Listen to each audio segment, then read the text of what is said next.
Boa noite, queridos irmãos.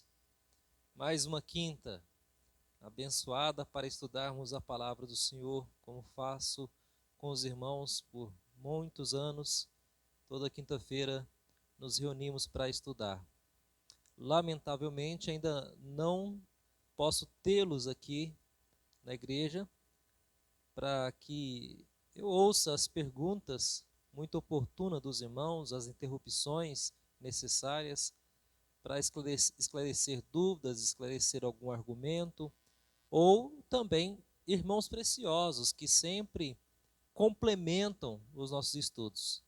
Isso não é possível pela câmera, nem pelo celular, nesse momento, pois é diferente você ouvir o irmão tentando lembrar, buscar na cabeça algum versículo para poder colaborar com a aula. Até porque o pastor, o presbítero ou o professor que esteja dando uma aula, ele não vai conseguir se lembrar de todos os detalhes que talvez você, ouvindo a mensagem, venha na sua cabeça alguma luz. Aquele texto fala sobre isso, aquela mensagem sobre aquilo outro.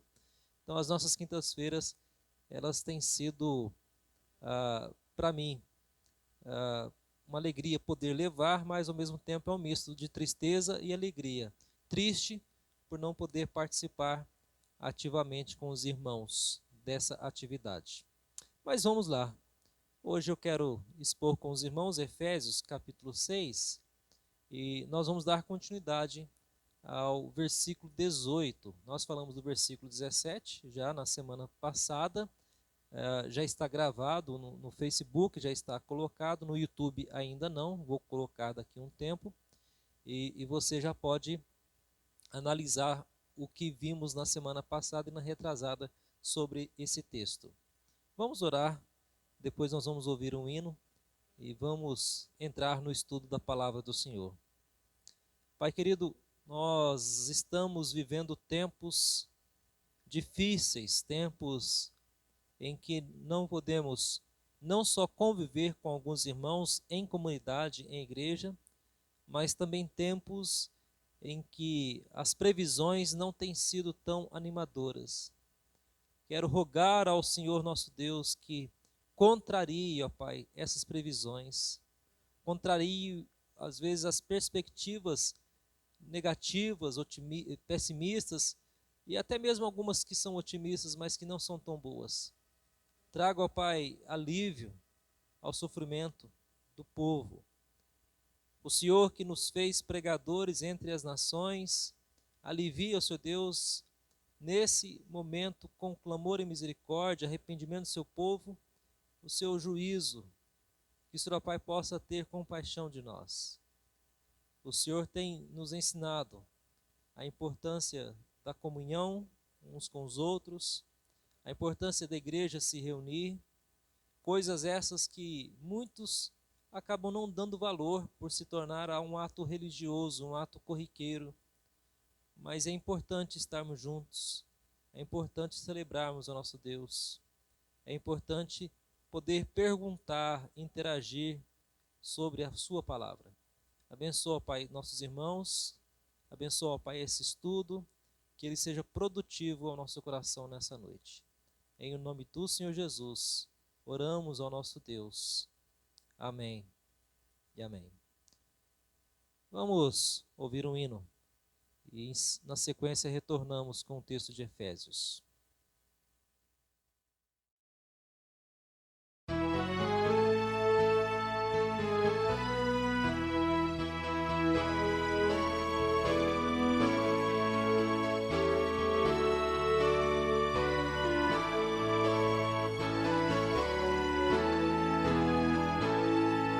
Sempre vencendo, muito vitorioso, Cristo Jesus, o Senhor, é soberano, chefe bendito, em tudo ele é vencedor, Rei supremo guiando com seu imenso poder, todos avante, pois crentes, todos lutar e vencer.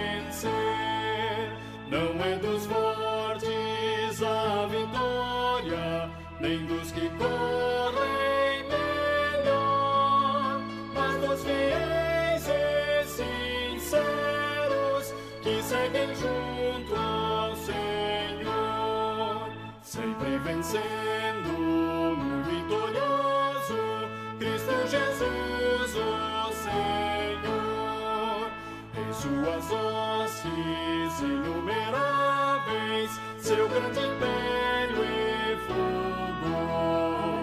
Em seu governo demonstra cuidado e amor sem igual, sempre nos ama e protege com seu poder eternal. Não é dos fortes a vitória, nem dos que correm melhor, mas dos fiéis e sinceros que seguem junto ao Senhor.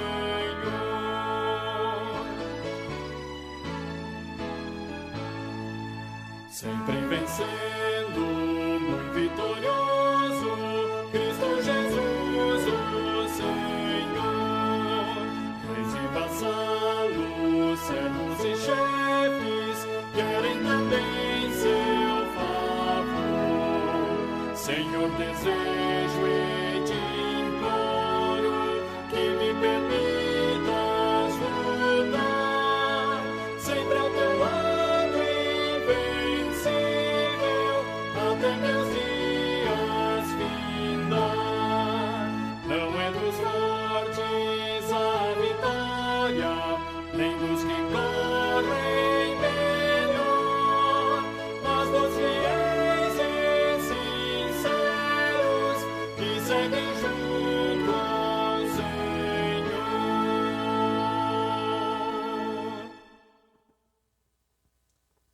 Amém. Vamos retornar ao texto de Efésios e nós vamos ler a partir do versículo 10 para podermos encerrar até o versículo 20. Quanto ao mais, sede fortalecidos no Senhor. Revesti-vos de toda a armadura de Deus, para poderdes ficar firmes contra as ciladas do diabo. Porque a nossa luta não é contra o sangue e a carne, e sim contra os principados e potestades, contra os dominadores desse mundo tenebroso, contra as forças espirituais do mal nas regiões celestes. Portanto, tomai toda a armadura de Deus para que possais resistir no dia mau. E depois de terdes vencido tudo, permanecerdes inabaláveis. Estai, pois, firmes, cingindo-vos com a verdade e vestindo-vos da couraça da justiça. Calçai os pés com a preparação do evangelho da paz, embraçando sempre o escudo da fé, com o qual podereis apagar todos os dardos inflamados do maligno. Tomai também o capacete da salvação e a espada do Espírito, que é a palavra de Deus, com toda oração e súplica, orando em todo o tempo no Espírito, e para isto vigiando com toda perseverança e súplica por todos os santos. E também por mim, para que me seja dada no abrir da minha boca a palavra, para com intrepidez fazer conhecido o mistério do Evangelho, pelo qual sou embaixador em cadeias, para que em Cristo eu seja ousado para falar como me cumpre fazê-lo. Amém. Queridos, nós temos estudado essa epístola na igreja já há um tempo. Por conta da pandemia, nós tivemos que adaptar e então colocar esse estudo agora como conteúdo também digital, online, para que os irmãos possam acessar e possam ouvir esse estudo. Então vamos tentar relembrar algumas coisas daquilo que já estudamos, e para você que está chegando agora nesse estudo, você também não fique tão perdido sobre esse último assunto que eu vou tratar, que é a questão da oração. Nós estamos vivendo uma grande batalha, e para vencer essa batalha, o apóstolo Paulo nos comunica, nos informa, nos dá uma ordem para que o cristão ele se revista de toda a armadura de Deus. A expressão do apóstolo Paulo é que nós não podemos nos vestir parcialmente da armadura de Deus. Nós temos que nos vestir totalmente dessa armadura. E ele explica os motivos pelos quais nós devemos nos revestir dessa armadura? É porque nós temos vários inimigos. E esses inimigos não são de carne e sangue, necessariamente nesse aspecto, mas esses inimigos são poderes invisíveis, forças perversas, forças malignas, entidades espirituais, Satanás, seus emissários e todos aqueles que o Senhor assim os expulsou. Nesse sentido, essas forças espirituais estão atacando a igreja, atacando os indivíduos da igreja, as pessoas da igreja, com toda a força, fúria, com todo ataque que é devido à sua força. E isso se dá porque essas forças, apesar de nos atacarem, já foram derrotadas, já sofreram uma grande derrota, principalmente na perspectiva divina e também na perspectiva onde Cristo dominou e venceu todas essas artimanhas, todo o poder maligno contra o povo de Deus. Celebramos no último domingo a questão da Páscoa de uma forma totalmente diferente. Nós celebramos o culto da ressurreição do nosso Senhor, um momento de grande alegria, porque o nosso Senhor Jesus não está morto, mas Ele venceu, Ele é vitorioso, Ele derrotou a morte e colocou debaixo dos seus pés todas as potestades, todo o principado. Como eu disse, inclusive numa outra mensagem, tanto anjos bons como os anjos caídos estão debaixo do seu poder. Os anjos bons não farão nada para ajudar o povo de Deus sem que Deus assim, sem que Cristo permita, e assim também os anjos caídos não farão nada de mal sem que haja permissão do próprio Cristo, o próprio Senhor que tem domínio sobre tudo isso. E ele expôs publicamente, como general, expõe publicamente os seus derrotados depois de uma guerra. Então nós não estamos mais numa guerra, porque a guerra, no ponto de vista, na perspectiva de Deus, já foi vencida por Cristo Jesus.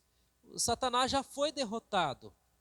E com a derrota de Satanás, lá na cruz, onde se cumpriu a profecia, o proto-evangelho lá de Gênesis capítulo 3, onde esmagou a cabeça da serpente, a cabeça do dragão, e ele despojou esse inimigo, ele retirou então algumas coisas desse inimigo. Nós já estudamos isso e só para relembrar. O que foi que o Senhor tirou do inimigo? Ele tirou o poder de ser o nosso acusador diante de Deus. Ele não é mais e não pode mais nos acusar diante de Deus. Até disse para os irmãos que se tem uma verdade que o diabo pode fazer diante de Deus, ou poderia fazer diante de Deus, e ele já o fez muitas vezes, é dizer que fulano, que ciclano, está vendo? Ele pecou, ele foi contra a sua própria lei, dizendo para Deus de certa forma. E ele era o nosso acusador, por causa do pecado do ser humano. Satanás nos acusava diante de Deus. Satanás, ele mostrava a Deus cada um dos nossos erros, cada uma das nossas misérias, e de fato era verdade. Usava ele daqueles artifícios legais que é a própria lei para dizer o seguinte: está vendo? Pecou de novo. Como que foi que Deus resolveu isso? Com a morte do seu filho, onde ele pagou toda a nossa dívida, onde lá em Colossenses fala que havia um escrito de dívida e esse escrito foi cancelado, foi pago, foi crucificado com Jesus, tanto os nossos pecados quanto a lei que condenava os nossos pecados. Hoje a lei, ela está para mostrar como devemos viver para agradar a Deus, não para sermos salvos, porque somos salvos pela graça. Satanás então perdeu toda a condição legal de acusador contra o povo de Deus diante de Deus, porque ele foi despojado. Cristo venceu Satanás, e Satanás está furioso. Outro aspecto também é que agora Satanás não pode mais enganar as nações como ele fazia antigamente, principalmente no tempo do Antigo Testamento. Deus levantou um povo, chamou um povo para ser seu povo. E isso quer dizer que Deus, ao levantar aquele povo, ele habitava com aquele povo, e aquele povo era referência de Deus entre os outros povos, entre as outras nações. Qual é o problema? É que para que alguém conhecesse o Deus de Israel, aquele estrangeiro deveria largar a sua nação, abandonar tudo e tornar-se de fato talvez um israelita.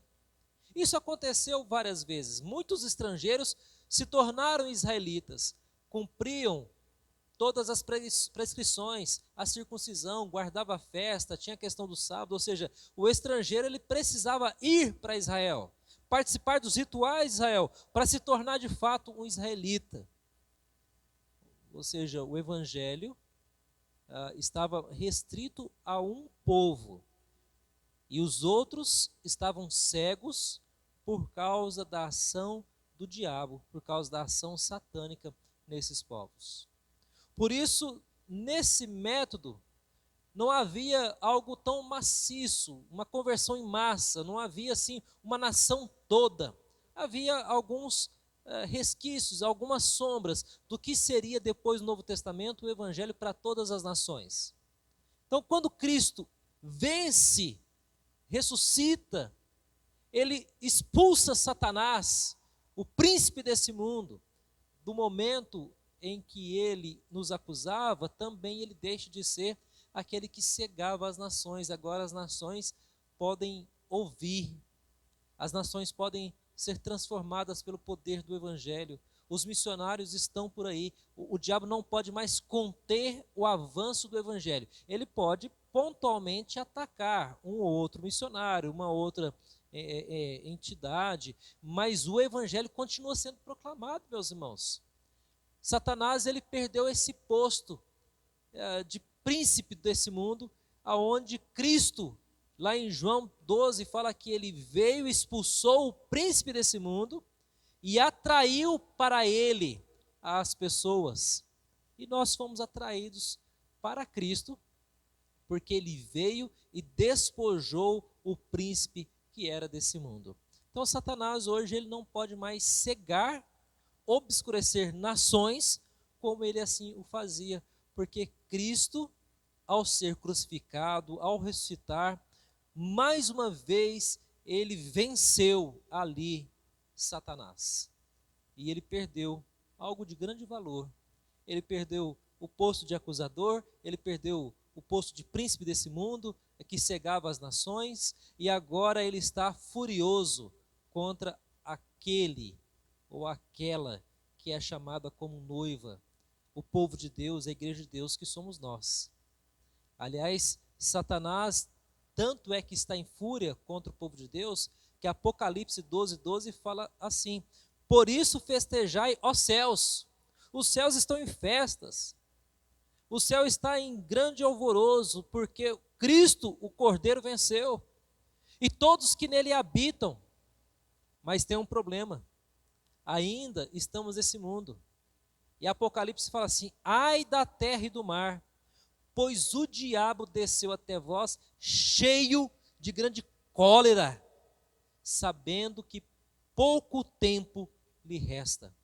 Percebam que o diabo ele desce à terra, desceu dos céus, ele foi expulso dos céus de forma definitiva. Ele já está derrotado, não há mais guerra a ser enfrentada nesse aspecto, porque Cristo foi vitorioso. E ele está com grande cólera, grande ira, grande raiva contra a igreja, porque ele sabe que pouco tempo lhe resta. Então o diabo ele sabe que ele tem pouco tempo para continuar agindo nesse mundo, mas ele vai continuar agindo. Ele foi derrotado, mas ele ainda continua agindo debaixo de restrições divinas nesse mundo em que vivemos. Então, nada do que acontece nesse mundo está fora do controle poderoso de Cristo Jesus. Esse mundo ainda é imperfeito, esse mundo ainda tem a ação do maligno, esse mundo ainda tem todos os seus problemas do pecado de Adão e Eva. Nós ainda carregamos as pragas, as epidemias, nós carregamos as doenças, a enfermidade, nós ainda sofremos por conta do pecado, mas hoje o diabo, ele já não pode agir, digamos assim, de forma grandiosa. E por não agir de forma grandiosa, ele vai agindo individualmente, em pontos específicos, em entidades, instituições específicas, qualquer coisa que seja, o diabo ele está agindo contra o povo de Deus. Então é esse o diabo que nós lutamos.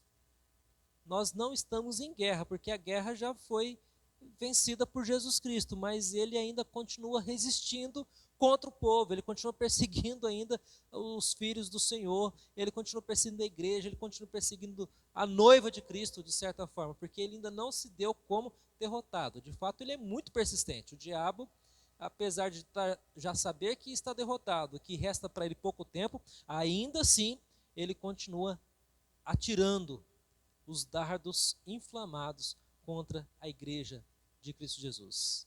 Isso significa que mesmo que ele tenha sido derrotado, ainda estamos em luta.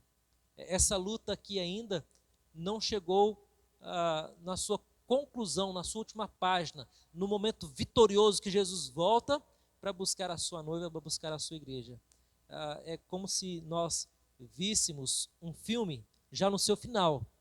Ou seja, o principal, a guerra, foi vencida. Mas agora eu começo a contar a história. Essa guerra acontece assim, dessa forma, desse jeito. Naquele tempo, em 2020 vai ter esse tipo de luta, em 2021 vai ter outro tipo de luta, em 2022 vai ter outro tipo. Ou seja, Cristo já fechou a história, só que ainda estamos vivendo dentro dessa história. Ele já sabe o final, mas é como se num filme nós agora estivéssemos contando como que acontece cada uma dessas etapas até a vitória final de Cristo Jesus. Ou seja, o diabo, ele não pode deter o avanço do evangelho, ele vai atrapalhar, ele não pode deter mais o avanço da igreja, ele vai atrapalhar, ele vai tentar de todas as formas lançar dardos inflamados contra a igreja. Por isso, precisamos nos revestir da armadura de Deus, da armadura que vai nos ajudar a vencer essa luta que ainda acontece nesse mundo. Satanás perdeu, ele é resistente, ele ataca, ele lança, ele é astuto, ele sabe cada uma das nossas fraquezas, nós o enfrentamos e ele vai tentar nos atingir constantemente. Por isso que o cristão, ele é um soldado e ele precisa estar equipado. E se ele não estiver equipado, o cristão é alvo do ataque do diabo. Essa luta é constante, essa luta não dá descanso para nós e nós somos chamados a pegar nas armas. E não são armas físicas que nós conhecemos, mas são armas do caráter de Cristo, que pode e deve ser aquele que reveste todo o cristão e vai revestir a você e a mim também. Quais são essas armas que nós vimos? De defesa, aliás, quase todas são de defesa, porque a espada também é uma defesa e um ataque. A melhor defesa é o ataque é a melhor defesa. Então nós já vimos a verdade, que é o cinto, né, que nós já analisamos isso lá no versículo de número 14, cingindo-vos com a verdade, que é o cinto, né, que é quando você amarra sua roupa. A justiça de Cristo, devemos revestir dela, que é a couraça. Nós devemos proclamar o evangelho, que são as sandálias, né, do soldado romano, que ele tem cravos, que ele avança contra o inimigo, não escorrega, não volta atrás, ele tem equilíbrio, tem força.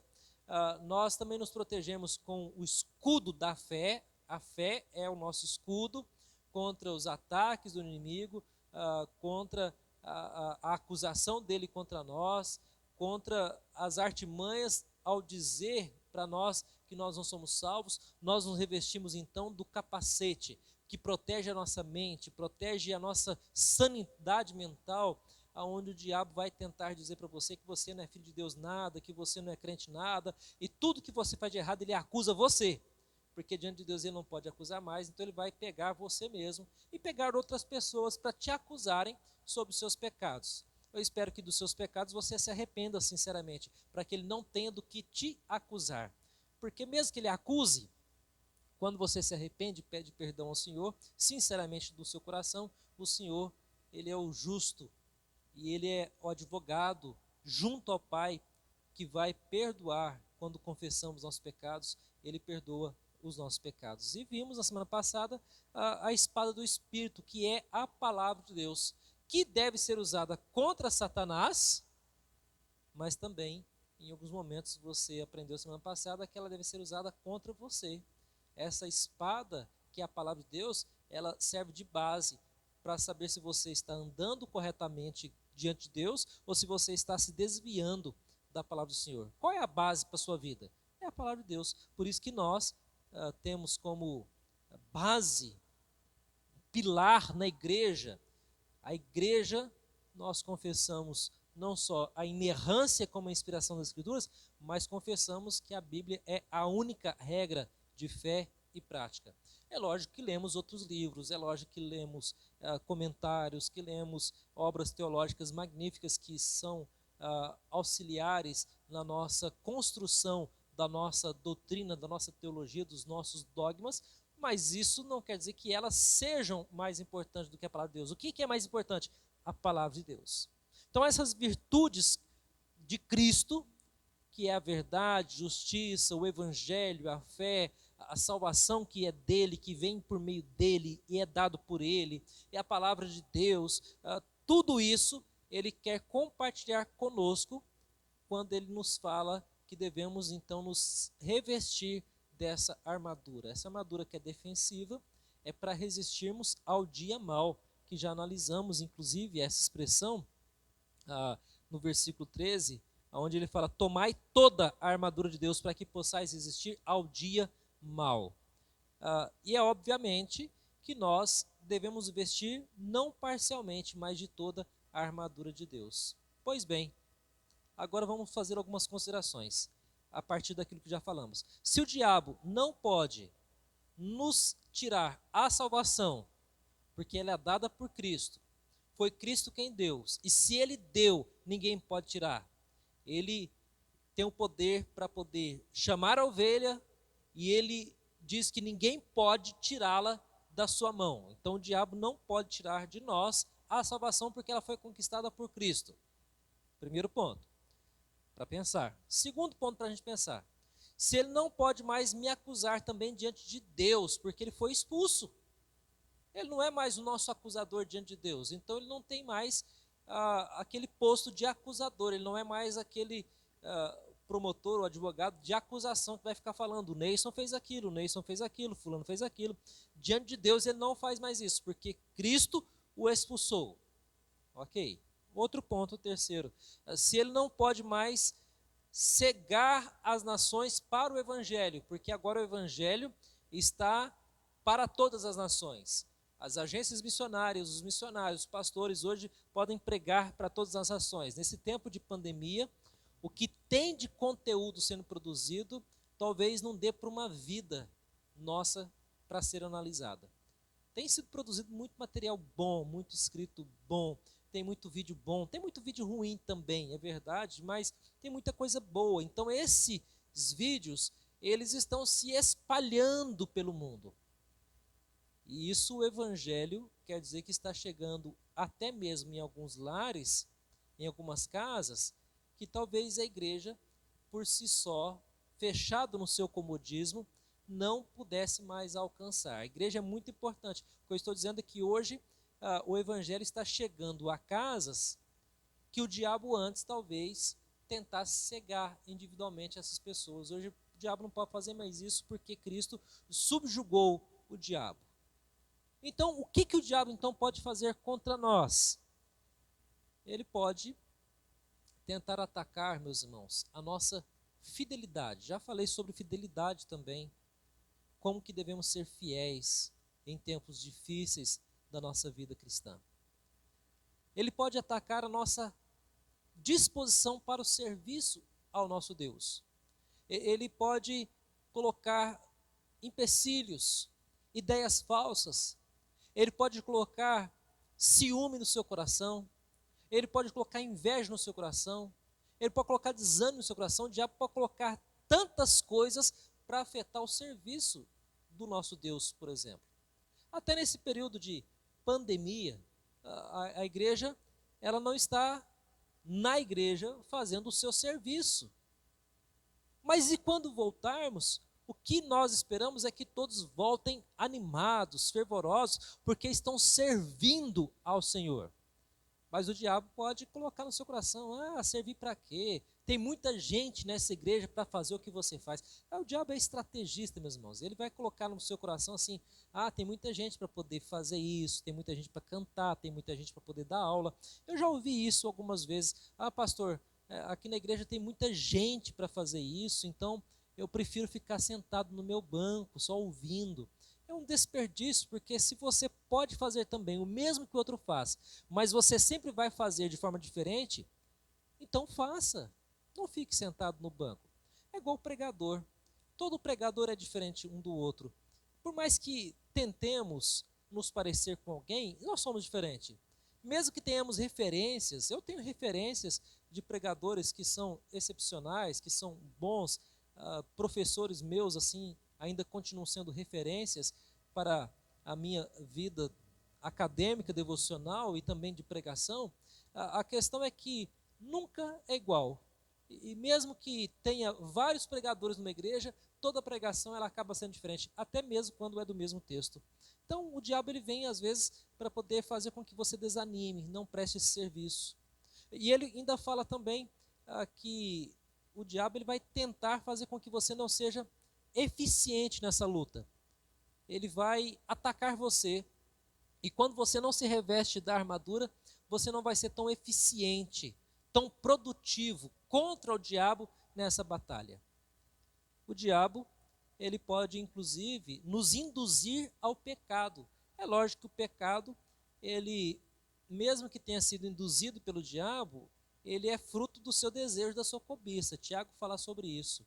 Ele é seu filho, faz parte de você todo esse processo. Mas o diabo, ele pode tentar você e levar você ao pecado, se você não estiver revestido dessa armadura que Deus nos dispõe, que Cristo dá para nós, que são suas virtudes, para que possamos resistir ao diabo e de todos os seus ataques. E ainda, quando ele fala que nós devemos nos revestir de toda a armadura, de todas as peças, ele estava tendo em mente esse aspecto de que o diabo ainda pode nos atacar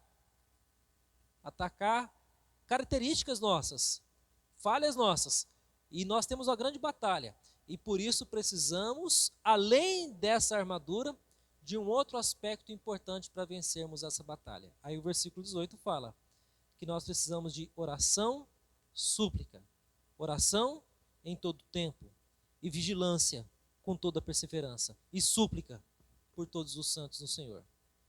Então, para finalizar esse estudo, ao qual nós estamos analisando o que o diabo pode fazer contra nós ainda, a ideia é que você, mesmo que você se revista dessa armadura, se você não estiver orando e vigiando, o diabo pode pegar você desprevenido.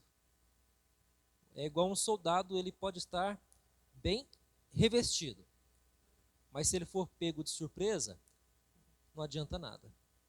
É como pensarmos em policiais que estão pela rua. Eles têm colete, têm arma, ele tem cacetete, ele tem toda uma preparação ali e ele está pronto para poder defender a população e ele próprio. Mas se ele estiver distraído, o que é comum às vezes a gente vê algum distraído, né? Alguma pessoa distraída e um policial se distrair, o inimigo ele pode vir por trás e acabar com ele ali mesmo. Então, por isso que policiais, vigilantes, não podem ficar, por exemplo, mexendo no celular na hora do serviço, né? Não podem ficar ali vendo a mensagem do Facebook e postando no Instagram naquele momento. Ele tem que estar vigilante, ele tem que estar atento. Ele tem que estar com os olhos atento ao seu redor para que ele não seja atacado. A ideia da oração e da súplica e da vigilância, meus irmãos, é essa. Nós precisamos de oração, prontidão. Nós precisamos orar e vigiar ao mesmo tempo. A ideia aqui é que você tem que ficar de olhos abertos para o ataque do diabo, e quando você estiver diante de Deus, você fecha para ouvir Deus falar com você. Quando eu digo que o diabo está todo o tempo nos atacando, eu não quero dizer que ele vai atacar você a todo momento, a todo instante, 24 horas por dia. Não é essa ideia de cronos, da cronologia, de dia mesmo, né? A ideia de tempo oportuno, ou seja, quando ele tiver oportunidade, ele vai atacar você. Quando ele perceber que você deu uma brecha, ele vai atacar você. Por isso devemos orar e vigiar. Devemos abrir nossos olhos para o inimigo. E quando fechamos nossos olhos para a oração, é Deus falando conosco para nos fortalecer. Então nós vamos aprender algumas coisas rápidas aqui. Primeira coisa que Paulo nos ensina é sobre essa importância da oração. É importante orarmos. Nós já falamos com os irmãos algumas vezes, e Lutero ele tem uma ideia bem interessante sobre essa questão da oração. E ele fala assim, e eu já citei isso para os irmãos, que assim como o negócio dos alfaiates é fazer roupa, e o negócio do sapateiro é remendar sapato, o negócio do cristão é orar. A ideia é que o cristão ele tem que orar e continuar orando. Lutero fala que quando ele tinha muito trabalho para fazer, ele necessitava de pelo menos 3 horas para orar. Porque quando a maioria de nós está ocupado demais para orar, Lutero confessa que estava ocupado demais para não orar. John Bunyan, ele fala que há muitas coisas que o cristão deve fazer além de orar, mas não há nada que um cristão possa fazer até que ele comece a orar. O que eu quero dizer com isso, meus irmãos, é que a oração é imperativo, importante para que você vença essa batalha. Não há como você vencer essa batalha sem que você se dedique para a oração. E a oração aqui não é uma oração despreparada, mas é uma oração preparada. Nós preparamos para poder fazer um vestibular, nós nos preparamos para fazer um concurso, nos preparamos para poder prestar uma prova, nos preparamos para poder ir para a escola. Agora é verdade que ninguém está indo, mas tem os recursos virtuais para alguns aí. A questão é que você também deve se preparar para orar. É isso que Paulo está dizendo, olha, você deve orar e suplicar em todo o tempo, e o tempo aqui não é cronos, de dia ou de minuto, segundos e hora, mas aqui em todo o tempo, a ideia aqui é que em tempo oportuno, aqui a ideia é que você, em tempo oportuno, a todo momento, sempre que você tiver oportunidade, ore, clame ao Senhor. A nossa oração, meus irmãos, deve ser a todo instante oportuno para que nós possamos colocar-nos diante de Deus. O apóstolo Paulo ele fala assim, ore, meus irmãos, vigiem, com perseverança, a perseverança dos santos, a perseverança do povo de Deus. E ele fala, por quem que nós devemos orar? Olha, supliquem por todos os santos. Orem pelo pastor da igreja nesse período, orem pelos presbíteros que estão aí também reclusos em suas casas, orem pelo nosso país, orem pelos governantes. Estamos vivendo um momento tenso aí no nosso país, há preocupações demais, tanto no campo da saúde e também no campo da política. É troca de ministro, é troca de secretário, é troca disso, é troca daquilo. Ou seja, nós vivemos uma luta já do diabo contra nós, e as pessoas ainda aumentam mais essa confusão, trazendo mais desespero ao coração das pessoas. Então nós temos que orar por essas pessoas. Ore pelo seu irmão que não está sabendo enfrentar esse problema do isolamento. Ore para o seu irmão que está ansioso, angustiado por esse momento em que ele agora está recluso e não podendo fazer as suas coisas rotineiramente. Ore pelo seu irmão que talvez esteja enfrentando problema financeiro já. Ore pelos empresários da nossa igreja. Ore pelos irmãos autônomos dessa igreja. Ore, meus irmãos, intensamente pelos santos, que é diferente do conceito da católica, que diz que os santos intercedem por nós, não, nós oramos pelos santos. Os santos somos nós, homens e mulheres que frequentam a igreja de Deus, que foram santificadas por Cristo Jesus. Então Paulo ele está incentivando que nós oremos, que nós clamemos com vigilância, em tempo oportuno, e nós devemos orar uns pelos outros, pelos santos. Então Paulo ele nos dá essa lição, mostrando que no caso aqui de Efésios, eles deveriam orar também por ele. E é interessante que Paulo, ele pede para orar por ele, não para que ele fosse liberto da prisão, não para que ele pudesse sair dali e fosse para o shopping center, mas para que ele, ao abrir a boca, a palavra, a mensagem, com intrepidez, o evangelho seja conhecido. Precisamos orar, meus irmãos, para que o evangelho nesse tempo de pandemia seja conhecido, seja proclamado. É tempo de você se preocupar com o seu próximo. É tempo de você mandar uma mensagem para ele. O Zap, né, hoje está por aí, que facilita tudo isso. Mande uma mensagem para o seu irmão, pergunte como que ele está. Né?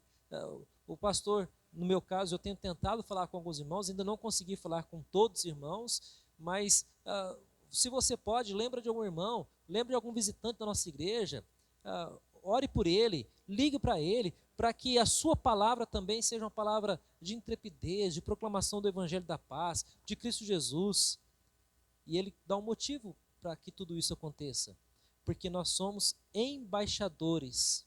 Paulo era embaixador na cadeia, você é embaixador na sua casa, você é embaixador na sua rede social, você é embaixador agora nesse mundo online que nós estamos vivendo, para que nós sejamos ousados no falar, para que nós possamos falar do amor de Cristo, falar da paz de Cristo, que excede todo o entendimento. Nós somos chamados, meus irmãos, a termos vigilância constante nesse período, em especial agora que a igreja está tão isolada. Eu não sei qual é a sua luta diária agora, a não ser que você me ligue e me fale, ou passe uma mensagem. Eu não sei qual é a sua angústia, eu não sei o que você está passando, mas Deus sabe e Ele pode saber ainda mais quando você coloca diante dEle e de você mesmo quais são as suas lutas e os seus problemas. Deus é um Deus grandioso, Deus é um Deus majestoso, já expliquei isso para os irmãos, Deus é majestoso e é por isso que nós oramos, porque Deus é o Deus criador do céu e da terra e Ele controla todas as coisas. Nós oramos porque devemos reconhecer a nossa fragilidade, a nossa pequenez, não na estatura física, mas é na questão de vida espiritual. Nosso tempo é muito curto nesse mundo, nossa vida é muito rápida. Se Deus quiser, daqui a um tempo, essa epidemia vai virar história, aprendizado, crescimento para a nossa vida. Meus irmãos, o que nós não podemos deixar de fazer nesse período é nos revestir da armadura e não dormir sobre o escudo, mas estar atento, orando, intercedendo. Clame ao Senhor, de madrugada, hora que você acordar. Não fica dormindo até meio-dia não, acorda e vai ler a palavra de Deus. É tempo de crescimento. E eu espero que você possa se revestir dessa armadura, orando, vigiando, orando uns pelos outros, para que haja intrepidez nas nossas palavras, nas nossas postagens, para que a mensagem de Deus chegue aos corações das pessoas. Que Deus nos abençoe. Deus nos fortaleça, meus irmãos, nesse tempo. E assim, concluímos esse trecho de Efésios, esse trecho da palavra. Depois Paulo ele se despede, né?